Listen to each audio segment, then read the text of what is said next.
La Guyane qui gagne sur Mo News Radio. Alors on va poursuivre avec la chronique du jour, la Guyane qui gagne. Et oui, cette nouvelle chronique qui vise à mettre en valeur des Guyanais qui font parfois des choses assez insolites. Et c'est le cas aujourd'hui de Madame Cochette, Edith, qui est gérante de l'agence ICOM, et qui va nous parler un peu de son parcours de fonctionnaire jusqu'à l'entrepreneuriat. Bonjour Madame Cochette. Bonjour Madame Rose. Comment allez-vous ? Écoutez, je vais bien, comme d'habitude, comme chaque matin.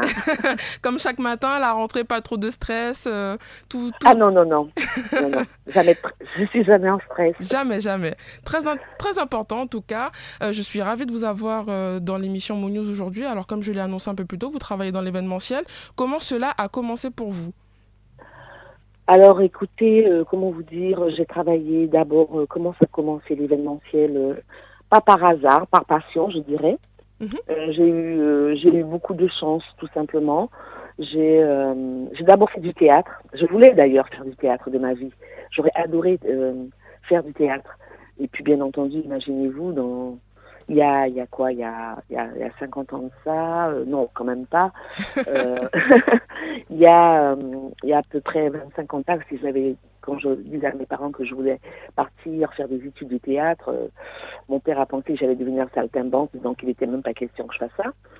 Du coup, j'ai fait d'autres études. En tous les cas, je suis arrivée un beau jour à me retrouver à la chambre de commerce à travailler à l'aéroport. J'ai eu beaucoup de chance, j'ai travaillé à l'aéroport Félix Éboué.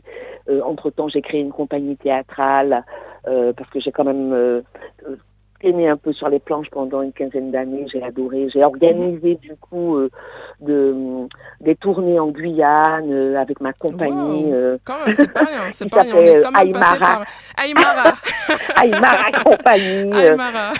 Je suis partie en Martinique, en Guadeloupe, jouer. Bref, les choses se sont passées ainsi. Ensuite, j'ai eu beaucoup de chance. J'ai rencontré des gens extraordinaires, Roland Lounier, Robert Lounier, Henri Danglade, etc. Et j'ai fait partie du collectif jazz et musique populaire.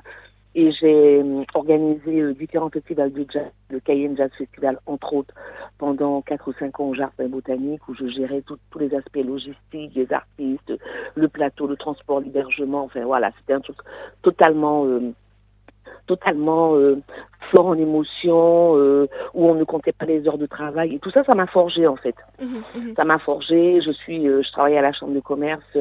J'ai fini ma carrière en étant à la tête du service de communication. Voilà, parlez-en-nous un peu plus du service communication justement. Quels sont les projets que vous aviez menés en tant que responsable de communication, notamment à l'aéroport Félix Éboué ?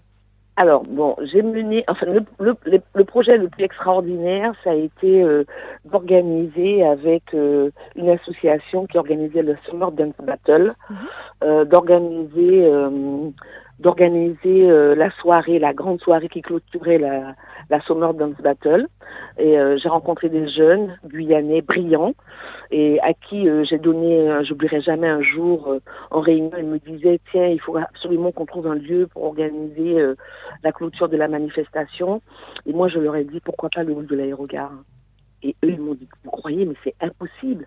Et je leur ai dit une phrase que je dis tout le temps, et que je me dis tout le temps, rien n'est impossible. Il faut vivre ses rêves, en fait. C'est la chose la plus importante dans une vie, vivre ses rêves. Et effectivement, on a réussi à organiser l'after de la Summer Dance Battle. Dans le hall public de l'aérogare, on a reçu 1500 jeunes. On a transformé le hall en 8 heures de temps en une immense salle avec des salons partout, des jeunes qui dansaient avec une sécurité renforcée. Ça a été un événement assez colossal et rare en fait, et rare dans une ville, je crois. Deuxième événement que j'ai beaucoup aimé, mais ça c'est pour des raisons d'organisation, de précision. Ça a été lorsqu'on a fait le changement de nom de l'aéroport, lorsque Rochambeau est devenu Félix Éboué, avec la venue du président de la République à l'époque. Et là, je me suis retrouvée face à un staff qui arrivait de Matignon avec des exigences et il fallait se montrer à la hauteur, quoi, tout simplement. Et là aussi, c'était une très très très belle manifestation en présence de Christiane Taubira Delanan. J'ai adoré. J'ai adoré travailler jusqu'à 6 heures du matin en essayant de monter la statue de Félix Éboué. Non, franchement, c'était palpitant, c'était fort. J'ai vraiment adoré. Et puis après, j'ai décidé un beau matin qu'il fallait que je vole de mes propres ailes, qu'il fallait que je vive mes rêves. Et c'est de là que vous avez créé ICOM, l'agence. Et voilà, et j'ai créé une agence. J'ai créé une agence de communication. Voilà. Sans rien connaître de l'entrepreneuriat, je l'avoue. Mais en tous les cas, en ayant très très envie de faire des choses que j'aimais. Voilà, tout simplement. Et j'ai créé cette agence, ça fait 10 ans. Et je vis des moments assez particuliers. Je vis la confiance des clients. Je me suis retrouvée à organiser, je sais pas moi, des soirées au prog prestigieuses avec 700 personnes assises à table, 45 serveurs. C'est pas rien. En termes de logistique, ça a dû être très conséquent. Le pire, la chose la plus magnifique que j'ai faite, je crois, ça a été quand même 2 choses, je crois, oui.